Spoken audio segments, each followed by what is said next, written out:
நடிகர் ஜெயம் ரவி அவரோட க்ளோஸ் ஃப்ரெண்டா இருக்கக்கூடிய பாடகி கெனிஷா கர்ப்பமா இருக்காங்களா அப்படிங்கிற குழப்பத்தை ரசிகர் மத்தியில ஏற்படுத்தியிருக்காங்க.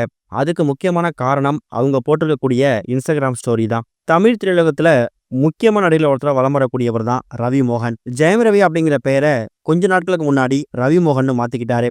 இப்ப தன்னோட மனைவியை பிரிஞ்சு வாழ்ந்து வந்துட்டு இருக்காரு. இன்னொரு பக்கம் பாடகி கெனிஷா பிரான்சிஸ் அப்படிங்கிற கூட இவர் ரிலேஷன்ஷிப்ல இருக்கிறதாவும் எக்கச்சக்கான மேடைகள்லயுமே இவர் மறைமுகமா அறிவிச்சிருந்தாரு.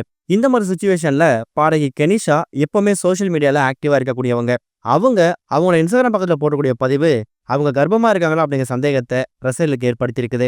கெனிஷா கோவாவை சேர்ந்த ஒரு பிரபலமான பாடகி. அவங்கள ஒரு ஸ்பிரிச்சுவல் ஹீலர் அப்படிங்கிற மாதிரி அடையாளப்படுத்திக்கிட்டு இருக்காங்க. ஒரு ஃபங்க்ஷன்ல ரவி மோகனும் இவங்களும் சந்திச்சப்பதான் இவங்க 2 பேருக்கு இடையில நல்ல நட்பு ஏற்பட்டதாகவும் அப்பிருந்தே பழகி வரதாகவும் இவங்க 2 பேரும் தெரிவிச்சிருக்காங்க. தனக்கு பக்கபலமா இருக்கக்கூடியது கெனிஷா தான் அப்படிங்கிற மாதிரி ரவி மோகனே தெரிவிச்சிட்டாரு.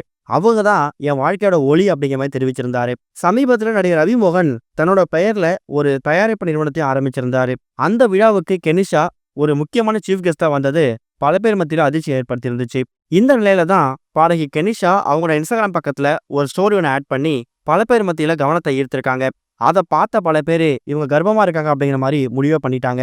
அதுல அவங்க தாய்மையை பத்தி ஒரு பதிவு போட்டிருக்காங்க. தாய்மார்கள் எல்லாத்தையும் சுலபமாக்கிடுறாங்க, எல்லாத்தையும் சக்திக்குரியதா மாத்திடுறாங்க. தாய்மார்கள் உங்களையும் என்னையும் இந்த உலகத்துக்கு அழகா காண்பிக்கிறாங்க. உங்களை சமீப நாட்களாவே ரொம்ப மிஸ் பண்றோம்மா. நான் இன்னைக்கு இந்த அளவுக்கு வளர்ந்துக்கிறத பார்த்தா உங்களுக்கு பிடிச்சிருக்கும். இதை விட நல்லா இருப்பேன்னு உறுதி அளிக்கிறேன்னு அவங்க இன்ஸ்டாகிராம் பக்கத்துல ஸ்டோரியா போட்டிருக்காங்க. அதுக்கு கீழே கூடிய சீக்கிரம் விரைவில் ஒரு அறிவிப்பு வரும் அப்படிங்கிற மாதிரி ஒரு கேப்ஷனும் கொடுத்துருக்காங்க. இதை பார்த்ததுக்கு அப்புறம் தான் அவங்க கர்ப்பத்தை அறிவிக்க போறாங்களா அப்படிங்கிற மாதிரி அந்த ஸ்டோரிக்கு ரிப்ளை பண்ண ஆரம்பிச்சுட்டாங்க. அப்படி பரவக்கூடிய விஷயங்களுக்கு கெனிஷா இப்ப அவங்க தரப்புல மறுபடியும் ஒரு ஸ்டோரி ஆட் பண்ணி விளக்கம் கொடுத்துருக்காங்க. என்னோட கடைசி ஸ்டோரியை பார்த்துட்டு நான் கர்ப்பமா இருக்கேனான்னு பல பேர் கேட்குறீங்க. அப்படிலாம் இல்லை, என்ன பாருங்க அப்படிங்கிற மாதிரி அவங்களோட வயிற்று பகுதியை தொட்டு உள்ள சாப்பாடு மட்டும் தான் போகுது. நான் குறிப்பிட்டது வேற ஒரு அறிவிப்பை பத்தி அப்படிங்கிற மாதிரியும் அந்த இன்ஸ்டாகிராம் ஸ்டோரியில அவங்க சில விஷயத்த ஹிண்டா கொடுத்துருக்காங்க. இது மூலயமா அவங்க கர்ப்பமா இல்லை அப்படிங்கிறது கன்ஃபார்ம் ஆகியிருக்கு. இருந்தாலும் மறுபடியும் அதே வீடியோல கூடிய சீக்கிரம் ஒரு அனௌன்ஸ்மெண்ட் வரப்போகுது அப்படிங்கிற மாதிரி சொன்னதால இது என்ன விதமான அனௌன்ஸ்மெண்ட், இவங்க படத்தில் நடிக்க போறாங்களா இல்ல ஆல்பம் சாங் ரிலீஸ் பண்ண போறாங்களா அப்படிங்கிற கேள்வி ஏற்பட்டிருக்கு. வெயிட் பண்ணி பார்க்கலாம்.